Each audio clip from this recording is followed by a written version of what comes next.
একটা ইনস্টেন্স দেখাও যেখানে আমরা, যে কজনের নাম দেওয়া হয়েছে, আমরা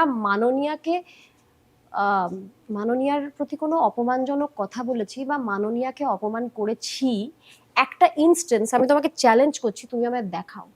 আমি WBJDF এর সঙ্গে সহমত হয়ে লড়ছি, ওরা বারবার মাননীয়ার কাছেই গেছেন মিটিং করতে, আমি বারবার মাননীয়ার কাছেই আবেদন রেখেছি, ওরা ওনার মুখের দিকে তাকিয়ে আছে, আমরা আম জনতা ওনার মুখের দিকেই তাকিয়ে আছি সহমর্মিতার জন্য। আমরা বারবার আওয়াজ তুলেছি দুর্নীতির বিরুদ্ধে, একটা করে ঘটনা তুলে এনেছি, সেটা নিয়ে সন্দীপ ঘোষের নাম আমি বারবার বলেছি।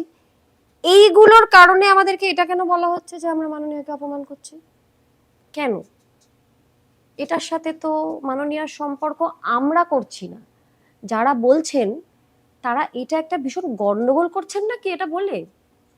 তুমি বলো সিরিয়াসলি, মানে আমরা দুর্নীতির বিরুদ্ধে আওয়াজ তুলছি,